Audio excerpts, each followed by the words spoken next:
To make you become a better Fade player, we'll go over all of our skills and provide some helpful info on how to use them. Hey! Today we're going to go through and break, how play the perfect Fade. One of the most popular initiator agents recently in both professional and competitive Valorant is Fade. She is a fantastic choice for support because of how versatile she is, having both two Prowlers that behave as drones and a review that behaves like a recon.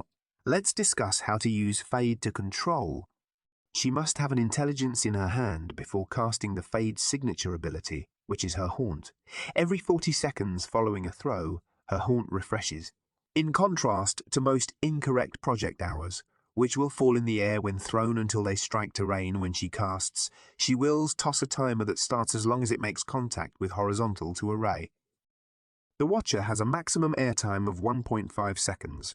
If the Watcher is still on the air after this time, it will immediately drop down vertically instead until it hits a horizontal to array. The power to order a drop can be reactivated via Fader. Repressing the key to trigger the haunt will cause her to activate this drop. The eyes will rise back up after making contact with the surface and strike out. The review will detect and mark with the terror trail any opponents it detects within a certain radius. The recon can be damaged and destroyed, but if you act quickly enough, it will still reveal you. We battle over the Pearl for the beginning lineup. A mid-attack. You need to fit yourself into this space. Look up at the roof and hurl this small object up there. When everything is lined up, all you have to do is leap and throw the haunt. If done perfectly, the eye will land just on top of the line.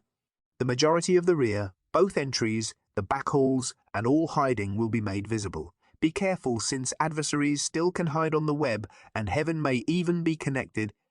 This is the most current map that has been recently added to Riot Queue, Rank and Balance. Simply go to this location outside of the assault for this lineup. Make sure you are directly hat on when you respond as yourself up with this place on the wall. Then simply leap through the pleasure crosshair that is just a little bit above this area of the structure. Every enemy that is advancing toward the sea should be here. This is a fantastic approach to provide your squad with early round information so that they might perhaps rotate or post to another side of the map for this final lineup. Another defense lineup is in play. The main focus of Fade's abilities is crowd control, which must be cast before being used. When casting, she will either toss or knot of War Dread that becomes active when it makes touch with Warzone terrain.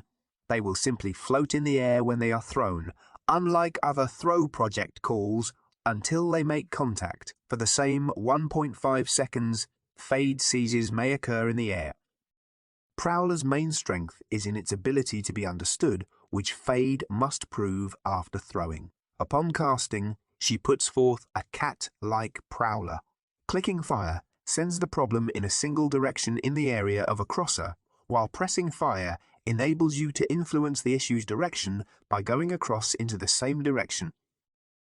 But be care, you can't take possession of the Prowler room back once you release it.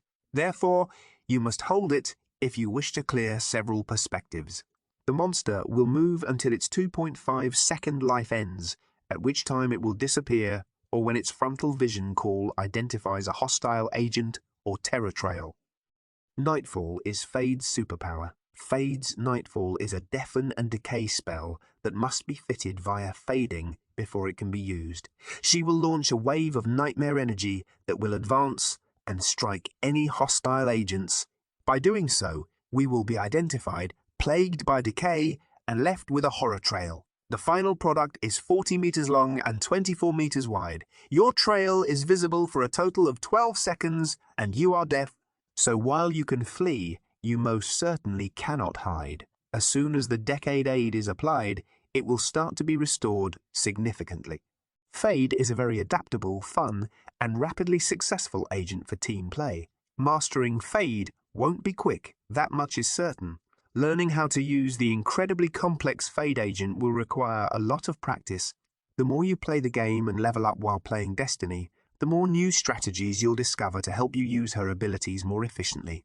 She is a fantastic agent to utilize in a competitive scenario thanks to her Haunt, Prowler, and Seize skills, which give you lots of options. If you combine knowing her with all of your other talents, you can become an expert at initiators. That finishes our complete fade guide. Please let us know what you would like us to accomplish next in the comments box below. If you like the video and would want to see more like it, please subscribe. We'll see you all again soon.